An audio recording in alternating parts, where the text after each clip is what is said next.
बिस्मिल्लाहिर्रहमानिर्रहीम। अस्सलाम वालेकुम। मैं doctor Usman Tariq free man नो के फोरम से बात कर रहा हूँ। आज की जो वीडियो है इसमें हम बात करते हैं कि जो मोटापा है वो कैसे होता है, बेली फैट जो है वो कैसे बन जाती है और किस तरह से मोटापा जो होता है वो होता है। इस वीडियो में मैं आपको मोटापा किस तरह होता है इसकी एक आसान लफ्ज़ों में बायोकेमिस्ट्री भी बताऊंगा, ताकि आपको पता लगे कि किस तरह से जो है वो फैट जो है वो अकुमुलेट होती है और किस तरह से फैट की फॉर्मेशन होती है। फैट फॉर्मेशन को एक टर्म जो बोली जाती है उसको कहा जाता है लाइपोजेनेसिस, यानी कि लिपिड की फॉर्मेशन। तो इसकी एक छोटी सी आसान लफ्ज़ों में बायोकेमिस्ट्री की बात करते हैं। सबसे पहले बात यह है कि जब हम इस्तेमाल करते हैं फूड के कंपोनेंट्स में से कार्बोहाइड्रेट्स और फैट्स, तीन कंपोनेंट्स होते हैं फूड के, जिसके अंदर कार्बोहाइड्रेट्स हैं, फैट्स हैं और प्रोटीन है। इनके क्या फंक्शंस होते हैं वो ये हैं कि कार्बोहाइड्रेट जो है वो हमारे लिए एनर्जी सोर्स होता है। प्रोटीन जो होता है वो ग्रो करने के लिए, नशोनुमा के लिए ज़रूरी होती है। वियर एंड टीयर हो रही होती है, एक बच्चे का, छोटा बच्चा बन के अडल्ट बन रहा होता है, ग्रो कर रहा होता है, तो उसके लिए प्रोटीन की ज़रूरत होती है। और जो फैट्स है वो भी एक हमारे एनर्जी सोर्स के लिए ज़रूरी होती है। अब जब कार्बोहाइड्रेट्स जो हैं वो ज़्यादा मिकदार में लिए जाएं तो उसकी वजह से जो है वो फैट बन जाती है, वो फैट में कन्वर्ट हो जाते हैं।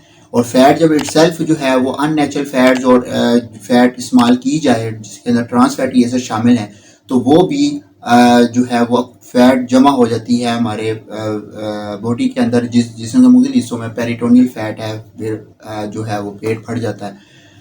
अब कार्बोहाइड्रेट्स जो है यानी कि ग्लूकोज जो है, नशास्ता जितनी भी फूड्स हैं और उसके अलावा फास्ट फूड्स हैं जिसके अंदर फाइन फ्लोर की चीज़ें आ जाती हैं, वो जब इस्तेमाल की जाती हैं तो जब वो एक्स्ट्रा ली जाए तो वो अल्टीमेटली जो है वो फैट में कन्वर्ट होती हैं। किस तरह से कन्वर्ट होती है इसकी हल्की सी बायोकेमिस्ट्री आपको बताता हूँ। अब जब कार्बोहाइड्रेट को लिया जाता है, इनटेक किया जाता है, तो कार्बोहाइड्रेट के खाने की वजह से उसके रिस्पॉन्स में जो लबलबा जो पेंक्रियाज है वो खारिज करता है, निकालता है इंसुलिन को। इंसुलिन का मेन जो काम होता है वो ये होता है कि ग्लूकोज को ब्लड में से उठाकर उसको सेल के अंदर भेजना, उसको यानी कि ब्लड शुगर को जो है वो कंट्रोल करता है। इंसुलिन जो है वो ब्लड को ग्लूकोज से लेकर सेल के अंदर भेज देता है। अब ग्लूकोज जो है वो जब सेल के अंदर चली जाती है, जो ग्लूकोज का जो मेटाबॉलिज्म स्टार्ट होता है, वो मेटाबॉलिज्म जो होता है वो होता है लीवर के अंदर, जिगर के अंदर, सारा लीवर के अंदर जो है वो मेटाबॉलिज्म चलता है ग्लूकोज का। ट्रांसपोर्टर्स होते हैं जिसके थ्रू जो ग्लूकोज है वो ब्लड से लीवर के अंदर चले जाता है। अब ग्लूकोज जब हम इसको एक एग्जांपल से समझते हैं कि सपोज अगर हम 3 कप ऑफ राइस, कोई भी कार्बोहाइड्रेट्स हैं उसके 3 कप हम इस्तेमाल करते हैं। पहला कप जो होगा वो चले जाएगा फॉर एनर्जी फॉर्मेशन में, उससे एनर्जी बन जाएगी।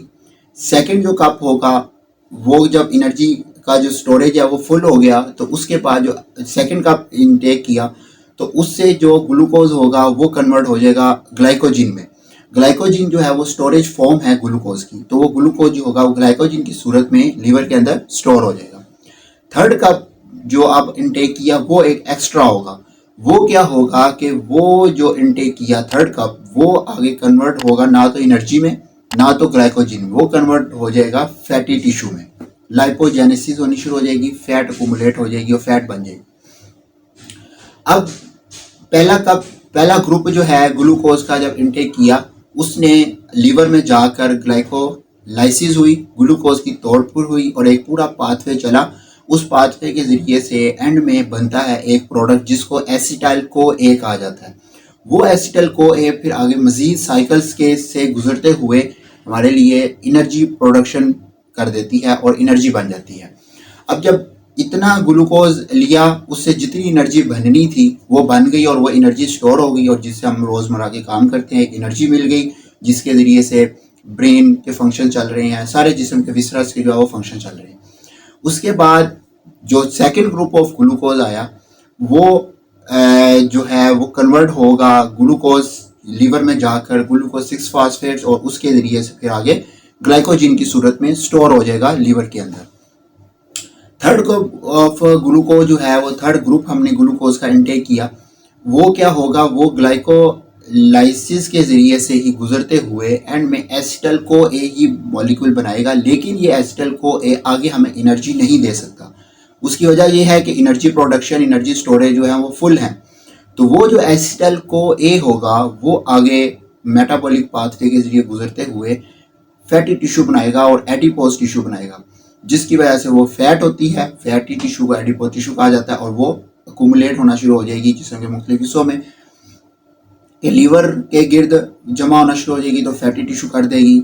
विसरस के गिर्द, स्टमक के गिर्द, इंटेस्टाइन के गिर्द, जो पेरिटोनियम में पेरिटोनियल फैट है उसके वहाँ पे जमा होना शुरू हो जाएगी और फिर पेट में भी बेली फैट अकुमुलेट होगी, वो बन जाएगा।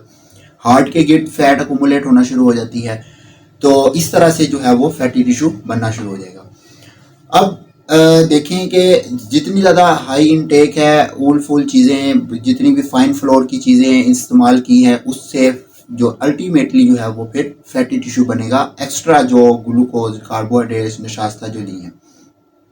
अब जब फैट अकुमुलेट हुई लीवर के गिर्द, उसने फैटी लीवर कर दिया। अब जब फैटी लीवर होगा तो उसकी वजह से जो पित्ते के अंदर पथरियां हैं, गाल स्टोन्स हैं, उनके बनने के चांसेस जो होते हैं वो बढ़ जाते हैं।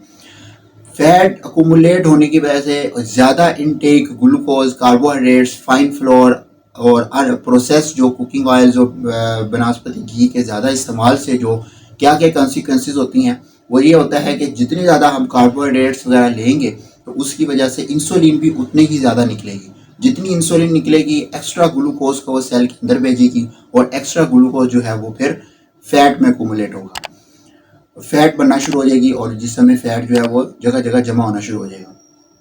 अब जितना ज़्यादा हम प्रेशर डालेंगे, इंसुलिन बार बार ग्लूकोज और कार्बोहाइड्रेट्स लेकर इंसुलिन पेंक्रियाज पर, तो उतनी ज़्यादा इंसुलिन निकलेगी और फिर क्या होगा, अल्टीमेटली जो है वो शुगर की बीमारी स्टार्ट हो जाएगी। और फैट जो अकुमुलेट होती है वो ब्लड वेसल्स के गिल्ड फैट अकुमुलेट होना शुरू हो जाती है। ब्लड वेसल्स की जो कॉन्ट्रैक्शन है, रिलैक्सेशन हैं, वो डिस्टर्ब होती है, जिसकी वजह से ब्लड प्रेशर की बीमारी स्टार्ट हो जाती है। फिर और फैट अकुमुलेट होती है तो ब्लड वेसल्स के अंदर भी फैट अकुमुलेट होना शुरू हो जाती है, जिसकी वजह से जो नैरोइंग होना शुरू हो जाती है ब्लड वेसल्स की। और फिर क्या होता है कि ब्लड आगे जो फ्लो होता है वो डिस्टर्ब होता है, हार्ट के ब्लड वेसल्स के अंदर फ्लो डिस्टर्ब होता है, जिसकी वजह से हार्ट अटैक का मसला पैदा हो सकता है। और अब शुगर की बीमारी भी स्टार्ट हो गई, ब्लड प्रेशर की बीमारी भी स्टार्ट हो गई। फिर ये होता है कि अब इन आगे बीमारियां जब स्टार्ट हो जाए तो इनके आगे फिर कॉम्प्लिकेशंस हैं, कंसिक्वेंसेस क्या होते हैं कि अगर शुगर की बीमारी स्टार्ट हो गई तो इसके फिर आगे जो कॉम्प्लिकेशंस आती हैं कि गुर्दों के ऊपर मसला होना शुरू हो जाता है, आंखों के नज़र के ऊपर मसला आना शुरू हो जाता है, हमारे नर्व एंडिंग्स जो हैं वो डिस्टर्ब हो जाती हैं। ब्लड प्रेशर के मसला अगर पैदा हो जाए तो ब्लड प्रेशर की वजह से फिर आगे जो स्ट्रोक का मसला, हार्ट अटैक का मसला, ये मसले स्टार्ट हो जाते हैं और एक पक्का एक इंसान जो है वो मरीज़ बन जाता है। तो इसलिए ये कि जो भी खाएं नेचुरल फॉर्म में खाएं, ताकि इस तरह की फ़ैट अकुमुलेशन हो। सिंपल देखें आप, एक अननेचुरल फूड ही खाने से और एक्स्ट्रा खाने से फ़ैट बन रही है, उस फैट सिर्फ फ़ैट ही बनने से शुगर भी हो रही है, ब्लड प्रेशर का मर्ज पैदा हो रहा है और फिर उसके बाद हार्ट के मसले भी पैदा हो रहे हैं। और फिर इन बीमारियां, ये अकेली एक बीमारी नहीं, इससे फिर आगे और बीमारियां भी पैदा होना शुरू हो जाती हैं। तो इसलिए ये कि अपनी फूड में नेचुरल जो है फ़ैट वो इस्तेमाल करें, जिसके अंदर ऑलिव ऑयल, उसके अलावा कोकोनट ऑयल ये यूज़ करें। जो प्रोसेस फूड्स हैं उनसे अवॉइड करें, फाइन फ्लोर से अवॉइड करें, सिर्फ और सिर्फ नेचुरल फूड लें, सब्जियां लें, फल खाएं और नेचुरल फूड में, नेचुरल फॉर्म में ही खुराक इस्तेमाल करें। तो इंशाल्लाह फिट रहेंगे और स्मार्ट रहेंगे। एंड में ये कि मेरे चैनल को सब्सक्राइब करें, लाइक करें और शेयर करें। Thank you very much.